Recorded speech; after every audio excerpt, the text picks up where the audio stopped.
The river did not ripple. That was the first thing the fishermen noticed on the morning the legend returned. Papua New Guinea's Green Veil River, named for the way dense canopy light stains the water, a deep emerald usually wakes with a low murmur of current against its banks. But on that morning, the surface lay still as polished stone. A mirror, broken only when something long and deliberate moved beneath it. He did not see the creature itself. No one ever does. What he saw instead was a distortion, a shape gliding under the glass-like surface, bending the reflection of the trees as if the river itself were inhaling. For a moment, the water brightened around its spine, as though something transparent had reflected the solitary shaft of sunlight slicing through the forest roof. He raised his old digital camera. The screen captured nothing but a smear of color, a perfect river, an imperfect blur. This was not the first failed photograph.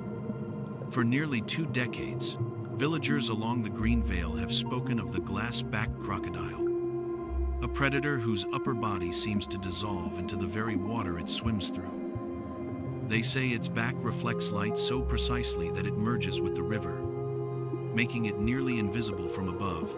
Hunters described it as a crocodile with no outline, a creature that becomes real only when it chooses to strike. Researchers dismissed the stories at first until livestock began disappearing. Without splashes, without drag marks, without the violent churn a typical saltwater crocodile leaves behind. It was as if something had taken them silently, slipping beneath them and pulling them into the green void. A few scientists arrived with infrared cameras and motion sensors. Every image they gathered came back corrupted. Twisted reflections, fractured water patterns, silhouettes that erase themselves at the edges. One researcher wrote in his notes, "It moves like a shadow pretending to be water." Locals believe it swims directly beneath canoes without being detected, its translucent back hiding it from the eyes of those sitting just meters above. Some say they felt its presence, a cold, rising pressure below the hull before it drifts away again. Soundless.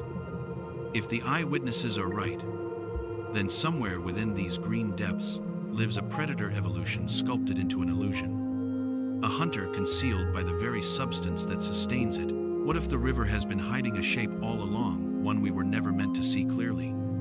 The Green Veil River is not an ordinary stretch of water. It runs like a dark ribbon through one of Papua New Guinea's most remote forest corridors, a place where sunlight rarely touches the ground and the canopy filters the world into shifting shades of green. From above, the river appears almost opaque, a liquid mirror that swallows detail. Even seasoned trackers say it behaves differently, absorbing shadows rather than casting them. For generations, the river has been a boundary between the known and the untold. Villagers who live along its banks describe it with a mixture of reverence and caution. They claim the river remembers everything that sinks into it, a poetic warning passed from elder to child. But in recent years, their stories have taken on an edge of fear. Livestock tied near the shallows vanish without sound. Fishing nets return, shredded but unstained, as if torn underwater by something that never breaches the surface. At dusk, the river becomes even more unsettling. Mist clings low over the water, muting the world into a single blurred horizon. It is in those hours that villagers report seeing elongated distortions gliding beneath the surface, shapes that feel too controlled, too purposeful to be drifting debris. One man recalled watching a smooth arch rise just far enough to catch the fading light before sinking again, leaving no ripple behind. He did not sleep for 3 nights afterward. Researchers studying the region noted another pattern: the river's unusual light absorption. Its deep green hue, caused by tannins and dense vegetation runoff, creates near-zero visibility beyond a few feet. Combined with its reflective surface, it forms the perfect environment for any predator that relies on stealth. But villagers argue this explanation is too simple. They say the river did not gain its reputation from darkness alone. It gained it because something inside it learned to use that darkness. Boatmen tell of moments when they felt their canoes shift as though brushed by a submerged log, only to find the water perfectly still a second later. Others describe the eerie sensation of being watched from below, a pressure that rises through the hull like a silent exhale. To them, The glass-back crocodile is not a rumor. It is a presence. One the river protects as fiercely as the creature itself. The first photographs were dismissed as accidents, overexposed frames, shaky hands, reflections misread as movement. But as more attempts surfaced, a pattern emerged. Every image taken on the Green Veil River seemed to collapse at the exact moment the alleged creature entered the frame. Shapes warped. Colors bled into each other. Entire portions of the river lost definition. As if the camera's sensor could not interpret what it was seeing. One fisherman described it best. He had followed a faint distortion gliding under his canoe, a thin, elongated shimmer that bent the forest's reflection like a blade slicing through glass. When he raised his phone and snapped a picture, the preview showed nothing but a smear of green, as though the river had erased its own secrets out of instinct. "It's like the water refused to tell the truth," he whispered. A biology student who visited the area with a thermal camera believed he could outsmart the legend. Thermal imaging, after all, should detect heat signatures, regardless of camouflage. But each of his recordings suffered the same fate. The moment a heat shape began to form beneath the water's surface, the image fractured into static, as if something warm and alive was disrupting the signal from within. Local elders weren't surprised. They claimed the creature's back was not made to be seen, describing its scales as so reflective or so strangely translucent that light doesn't bounce off them in recognizable ways. Instead, it scatters, bending into the water and merging with the river's natural patterns. According to them, this is why the predator is nearly impossible to track. It doesn't simply hide beneath the water, it becomes part of it. A boatman added another chilling detail. While crossing the river at dawn, he noticed a faint pressure beneath his canoe. A slow, upward push, as though something broad and muscular was rising directly under him. He froze, listening. No splash, no ripple, just the quiet rearranging of the river's surface as the shape drifted away again. When he later checked the footage from a small action camera mounted on the stern, the video skipped several frames during the exact moment he felt the shift. Researchers now debate whether the creature's unusual appearance could interfere with light itself, creating distortions not only to the naked eye but also to digital sensors. Whatever the truth, one fact remains clear. Every attempt to capture the glass-back crocodile reveals something strange, but never the animal itself. Scientists who first heard the stories dismissed them as exaggerations shaped by fear and isolation until the evidence refused to behave like ordinary river lore. Livestock disappearing without splashes, canoes shifting with no visible cause, photographs collapsing into distortions the moment a shape entered the frame. These observations left a single unsettling possibility. If the creature exists, it may be operating under physical principles that science has not fully confronted. The first hypothesis centers on the creature's reflective scales. Saltwater crocodiles already possess armor that gleams when wet, but villagers describe something more extreme: scales that behave like polished glass, redirecting light so precisely that the back becomes nearly indistinguishable from the water. Under this theory, the glass-back crocodile would be a master of optical deception, its body erasing itself by mirroring the world around it. The second hypothesis is biological camouflage enhanced by the river itself. The Green Veil carries unusual concentrations of algae and suspended minerals that cling to submerged surfaces. If a crocodile were to remain motionless for long periods, a living film of microalgae could form across its back, turning the animal into a shape-shifting canvas that changes with the river. Researchers studying similar phenomena in fish have noted how certain species use algae growth as a passive form of disguise, an evolution born not from speed, but from stillness. Then there is the third and most debated possibility, a genetic divergence.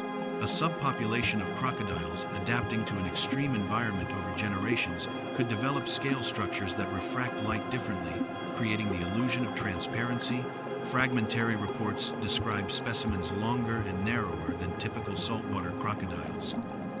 with atypical swimming patterns that favor silent glides directly beneath the surface rather than the sudden lunges seen in conventional ambush predators. What unsettles scientists most is not the creature's rumored invisibility, but its behavior, unlike other crocodilians that rely on explosive strikes from the shallows.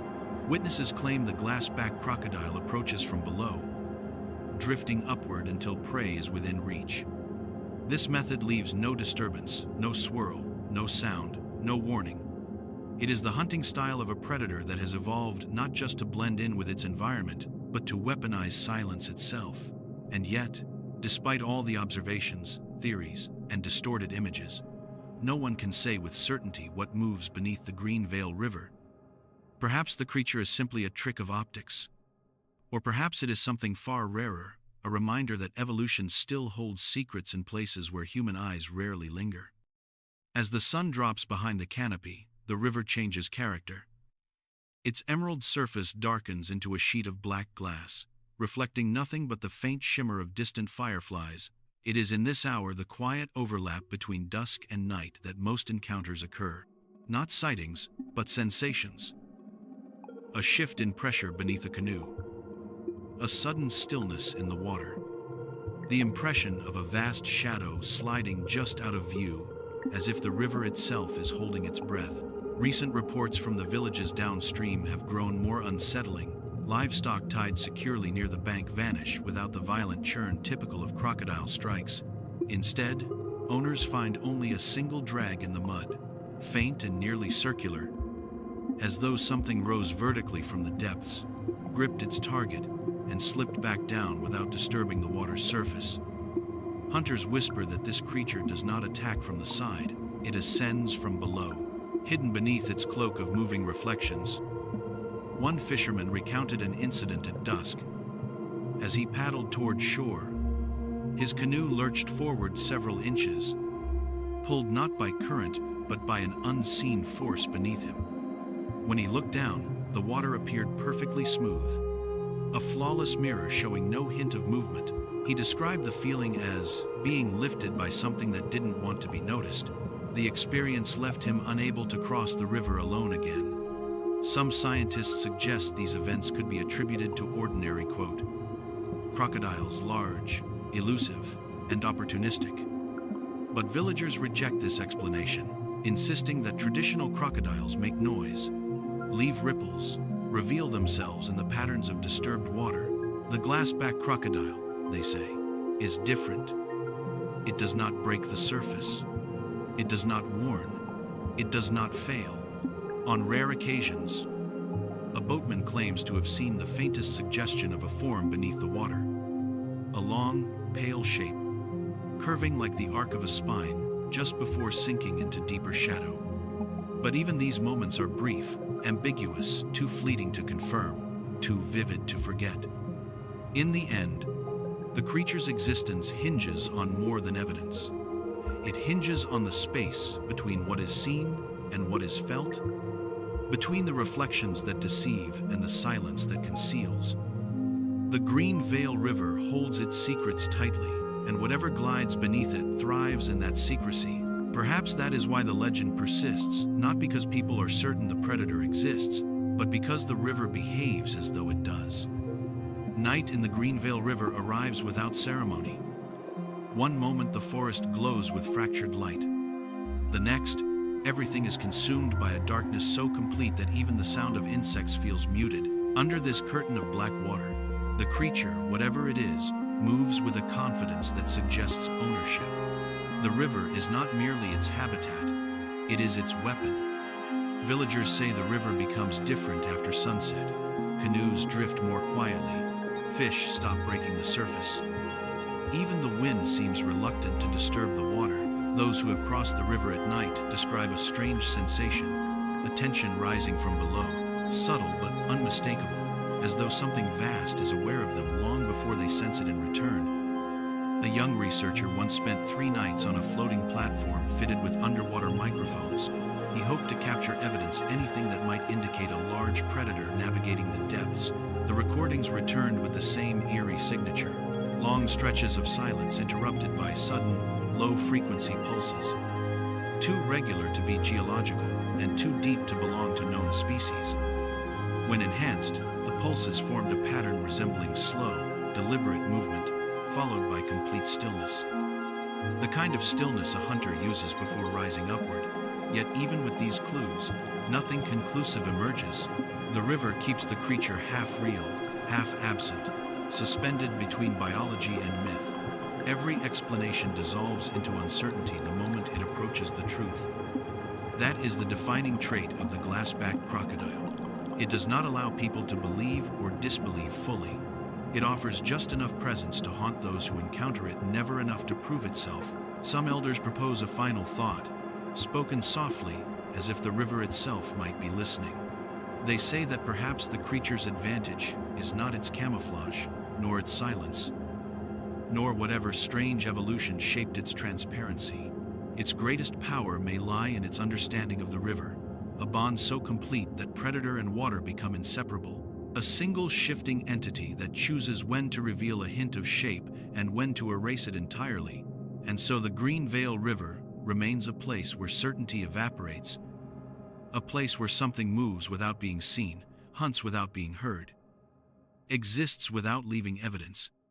A reminder that not every predator needs to be captured on film to be real. Some creatures endure because they survive. Others endure because they hide. But the ones we fear most are those that can do both. When dawn returns to the Green Veil River, it brings with it a deceptive calm. Sunlight touches the surface, turning the black glass back into shifting emerald. Birds resume their calls. Canoes ease into the water. Life pretends that the night held no secrets. And yet, beneath this returning light, something lingers, an awareness, a presence. A question the river never answers directly. The villagers have learned to live with the unknown. They do not attempt to solve it. They simply respect the boundaries it creates. To them, the glass-back crocodile is not a monster or a myth, but a reminder that the wild is not obligated to reveal itself. Some truths belong to the forest. Some shadows belong to the water. And some predators, by design or fate, remain half-formed in our understanding. As if nature carved them from the spaces we cannot see.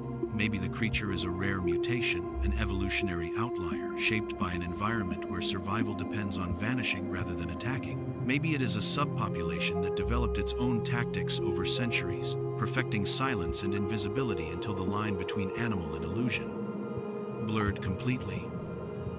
Or perhaps it is something else. A symbol of the limits of our perception, the boundary where human certainty dissolves into the unknown. For those who have felt the shift beneath their canoe or glimpsed the distortion sliding under the surface, the experience changes something. It turns the familiar into the uncanny. It teaches a quiet lesson that not everything in the natural world is meant to be captured, categorized, or understood. Some creatures live in the tension between presence and absence, anchoring themselves in the gaps of our knowledge. As the river flows on, the legend persists, not loud, not exaggerated, but steady, like a pulse beneath the water. Whether the glass-back crocodile is real, or simply the river's reflection of our deepest instincts, it continues to shape the way people move through this place. They watch the water a little longer, they listen a little harder, they accept that something unseen may be drifting beneath them. In the end, the creature's greatest power may not be its invisibility or silence, but the mystery it leaves behind, a reminder that the wild is vast and our understanding of it is small.